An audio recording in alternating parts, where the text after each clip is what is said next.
Olá, Renata. Olá a todos que nos acompanham através do Agroinfoco TV Digital. O mês de abril vai se despedir com chuva na região sul do Brasil. A imagem de satélite mostra nuvens carregadas associadas a uma frente fria. No decorrer desses próximos dias, o sistema frontal pode provocar temporais em áreas produtoras do Rio Grande do Sul, Santa Catarina e também no Paraná.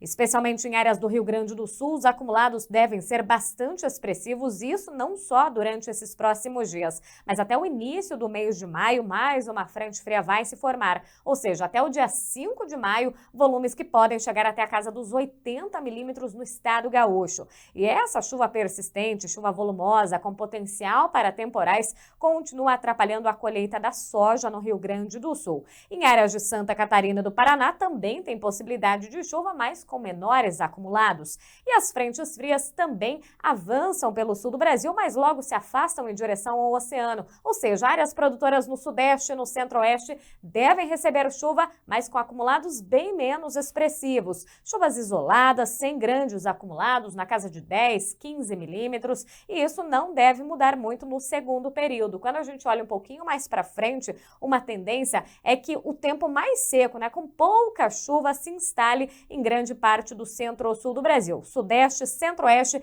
e principalmente na região sul. Aí sim a chuva deve dar uma trégua nas áreas produtoras, as atividades de campo, de colheita da soja serão retomadas, principalmente nesse período entre 5 e 13 de maio, ou seja, o tempo mais seco volta a predominar em áreas da região sul do Brasil depois da passagem das frentes frias. E depois de tudo isso, tem a chegada de uma massa de ar seco de origem polar, ou seja, teremos queda na temperatura. E já nesse primeiro período aqui, no dia 5 de maio, já existe uma possibilidade para a ocorrência de geadas, ainda que de forma mais pontual, concentrada aqui em áreas da campanha gaúcha, com temperaturas mínimas que devem ficar em torno aí de 3 graus. Então tem essa queda na temperatura, não tem esse risco de geadas de forma generalizada nas áreas produtoras, mas já pode acontecer sim em algumas áreas da campanha gaúcha. A gente vai acompanhando nesses próximos dias, depois da passagem dessas frentes frias com a chegada da massa de ar seco. O maior problema é que teremos um repique do frio. O que é isso? Vem uma massa de ar seco atrás da outra, uma massa de ar frio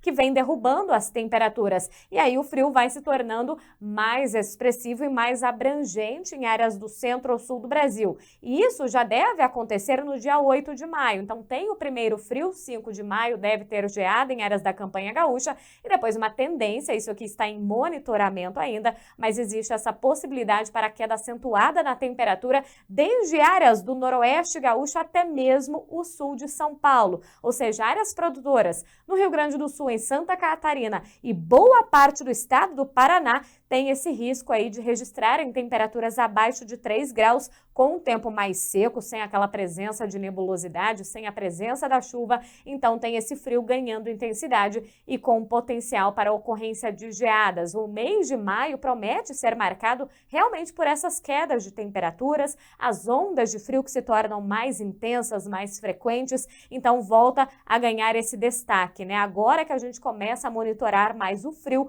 pensando nas áreas produtoras, pensando na ocorrência de geadas. Agora, respondendo algumas perguntas dos telespectadores que mandaram mensagem pra gente, aliás, já aproveitem, comentem aqui na caixinha, manda a sua cidade, o seu estado, o que você produz e aí na semana que vem, claro, eu trago a previsão do tempo para vocês também. Então, hoje eu selecionei aqui 4 telespectadores que mandaram mensagem para a gente no programa da última semana. E a gente começa falando do estado de Goiás. O pessoal quer saber como é que fica a distribuição de chuva pensando no milho segundo a safra.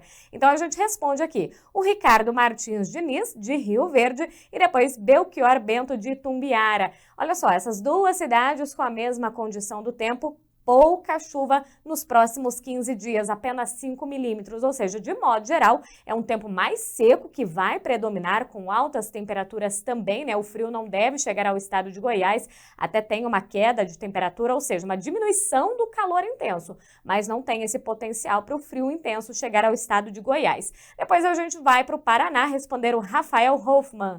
Lá de Pato Branco, aí sim, muita chuva nesses próximos 15 dias, volumes que podem chegar perto aí de 100 milímetros, ou seja, chuvarada, 2 passagens de frentes frias em 15 dias, então tem muita chuva prevista, deve impactar as atividades de campo, ou seja, tem muita chuva prevista para a região sul do Brasil, o estado do Paraná. E lembrando, tem potencial para ocorrência de geadas também nessas áreas, né? No dia 8 de maio, a gente vai monitorando, mas atenção, Rafael tem possibilidade de geadas depois dessa chuvarada toda, tem o potencial para a ocorrência da queda acentuada da temperatura na região de Pato Branco, no estado do Paraná. E depois, por último, né, a região do Araguaia, respondendo o David Widman. Hoje a gente está com um nome super chique aqui, né, Renata? Respondendo o pessoal com nome bastante chique aqui. E a gente vai para a região do Araguaia, pouca chuva prevista também, apenas 15 milímetros no decorrer desses próximos 15 dias.